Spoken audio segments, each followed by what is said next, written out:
Hello there, everyone. I am Oversoul53. This is Oversoul Gaming, and you're watching Let's Play Home. Now, I came upon the realization lately that holy shit, I never finished this. And the last time I played it was in October. I need to finish it because I know we're like this close to the end. Like this might not even be a very long episode considering. Like I could probably afford to just sit here and kill time. But I won't. Just in case. Uh, Now, I do remember that we were in the house where the things happened and such. And, yeah. Now I need to figure something out. No. It seemed like I had seen all there was. Maybe, I thought, I was ready to go back into the basement. I can't believe I can't believe I forgot to finish this. Like, I can't believe that I forgot to finish this. Holy crap.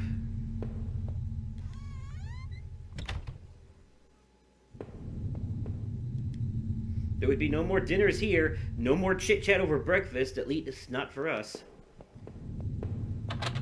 I must have locked the door. There was no reason to return to the backyard anyway. Oh, right, I came in this way. God, I feel like a damn fool. But it's okay, we'll finish it now. I'll be goddamned if I'm gonna get almost all the way through a game only to not finish it. Now that I stood there, I realized I couldn't go back into that room again. I had already seen too much. If I was guilty, I could take this to a warm, safe place and do something about it. Did I pick up the knife? Yes. I took the knife and kept it firmly in my hand. Yeah, you never know when you're gonna need a weapon. I knew I needed to escape that nightmare, but what about the knife I still carried? I wondered, even if I left, would it really be over? So, did I leave that house forever? Living in this town hadn't been easy. The plant had helped in some way to stay grounded. It kept me in line, gave me something to do, and helped me get away from my past. When the factory closed, everything changed. I guess that was when I had started sleepwalking, disappearing for hours at a time. I fucking knew it! I was nuts, and he's the one who killed his wife and probably some other people. I bet you anything. I had MRIs and piles of doctor's reports, but nothing seemed to help, not even drinking. But I swear I had tried to give it up. I know it. The sleepwalking never really went away, though. But I know Rachel had tried. I know she had tried to be there for me, even when everything was falling apart. This night had unearthed terrible truths, but I knew it was a final act of a long-standing horror I'd been living. Waking up in that house tonight was the final cruelty. I wish I had remained unconscious in that room forever. Even the man I had found in that old place was a mystery. Why was he dead, or who had done it to him, was not something I could even begin to understand. Or why, for that matter, I was in that damn room in the first place. And what was hidden within those sewers I had found? The tunnel to the man's house obviously led there, but was there something I missed? I had found the contents of my wallet scattered throughout town. But why the hell had I been out there? Had my sleepwalking gone to some new extreme? The thought that I couldn't account for my whereabouts, but I knew I had been to that forest and even Norman's place, well, it was terrifying. I didn't know what that meant, but at least I had recovered my things. Hopefully, I thought, that would cover my tracks so I wouldn't be blamed for all this. Deep within those woods, though, was where things became truly awful. Finding that notebook only made things worse. Rachel's name had been on that list, so what terrible plot was she a part of? There was a similar list of names on that desk back in those tunnels. What was the connection? But going from that forest to the old plant was hardly a relief. The memories of that place. It was painful just to think of it. There was something going on there. I knew it. But I was no closer to the truth. After the factory, I thought I might find some solace if I could just get to Norman's store.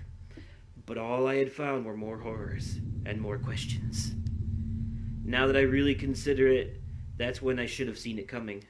Damn, Norman, how did you get mixed up in all this? I know you weren't a perfect man, none of us are, but you didn't deserve this. Maybe whoever had done you in was responsible for the other murders that happened in that town. At the very least, I was convinced you and Rachel were killed by the same person. I sincerely hoped you would find some peace, my friend. I knew I never would. When I had marched through the rain towards home, I desperately clung to the hope that this would end.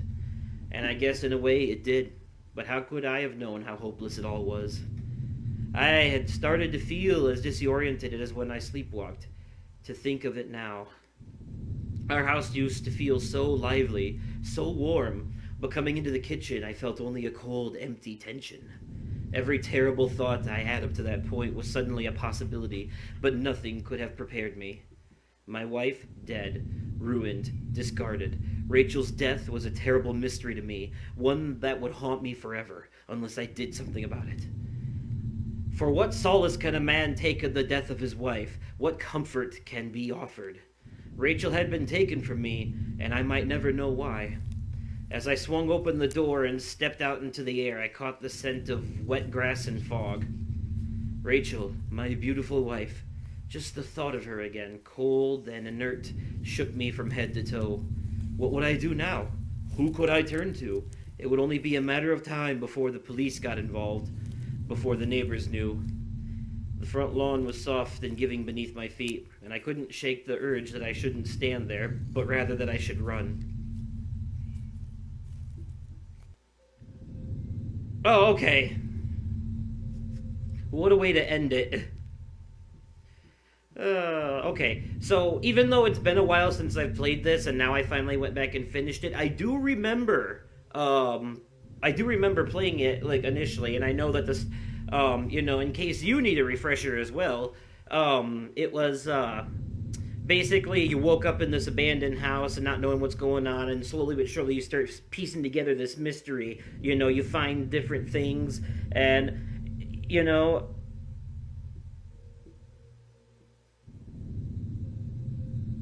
that was a little ominous there at the end. He said this game is dedicated to my wife, Nancy. In parentheses, it said, watch your back. That's a little ominous, wouldn't you say? But, anywho. What was I saying? Oh, yeah.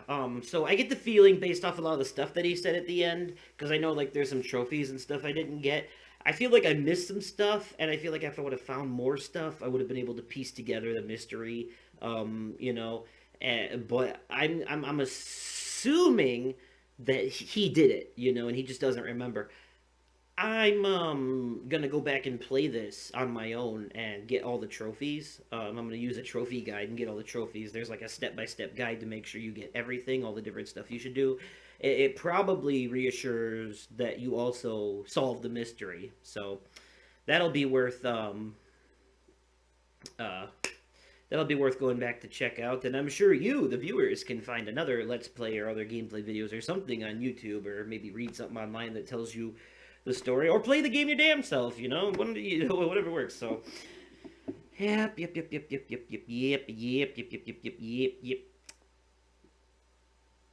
All right, well, that's home. That's it. That's the end of it. So, home. Yeah. So, this have been home. Okay.